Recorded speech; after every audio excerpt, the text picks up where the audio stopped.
So I just put 10% of my portfolio with the stock trading at 84 times earnings. Sounds insane, right? Stick with me though, because that number is basically fake. And once I show you the real one, I think you'll understand exactly why I bought it. This company is Brookfield Corporation. I want to actually build out the case with you, show you the numbers, show you the whole thing, not just tell you trust me. I'm Jonathan, I run the Venture Analyst, and this is exactly how I think through a name before I put real money behind it.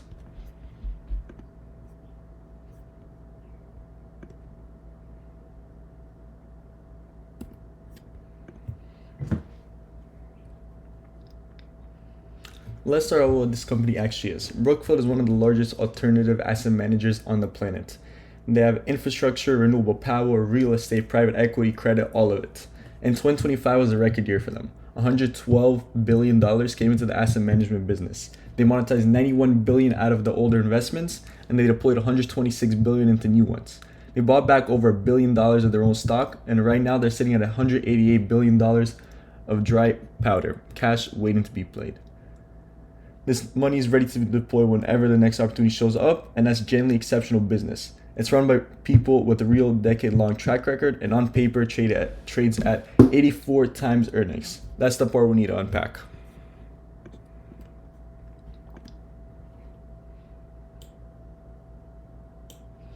Here's why that number doesn't mean what you think it means. Brookfield owns this enormous portfolio of hard assets, infrastructure, real estate, power plants, and every quarter, accounting rules force them to mark these assets up or down on paper. And here's the thing. Those mark flows straight through into the reported net income, even though not a single dollar actually changes hands. So when you see earnings on Brookfield's income statement, a big chunk of the number is just accounting noise. Non-cash marks, not real distributable cash, which means the 84 times PE everyone quotes is measuring the price against a number that barely reflects the real economics of the business.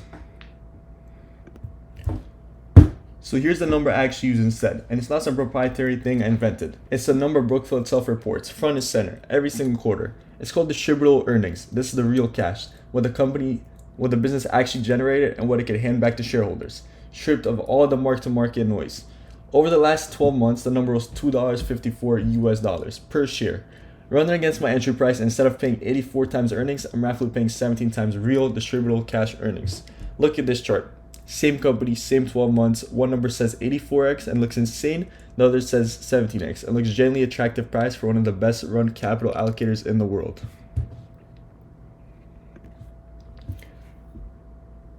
So what's that actually worth? I ran this against a range of multiples on distributable earnings, nothing aggressive. 18 to 22 times, which isn't still a rich multiple for business compounding the way it is right now. At 18 times, you're looking at a modest upside from where I got in. At 20 times, something in the mid-teens % higher. At 22 times, closer to quarter high, none of that requires anything heroic. It just requires the market to eventually price Brookfield on the cash number the company itself is telling you to look at, instead of the accounting number that scares people off. So here's my honest take. This is generally one of the best run capital allocators I know of. A record year, $188 billion of dry powder, decades of proven execution, and I got in at roughly 17 times real cash earnings. Not the 84 times you'll see quoted everywhere. I want to be straight up about the risk though, because there's a real risk here. This is a complicated business. Asset management, insurance, direct real asset ownership, a web of related entities. That complexity is a part of why the market discounts it.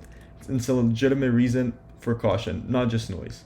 There's real leverage across the platform, even if most of it sits at asset level, and the dividend is tiny. This isn't an income play, you're here for compounding. But the gap between the fake number and the real one is the entire trade. That's 10% of my portfolio right now. If you want the full write-up, the complete risk breakdown, the exact scenarios, everything, it's up on the Venture Analyst. Links below, free trial is running, and I'll see you in the next one.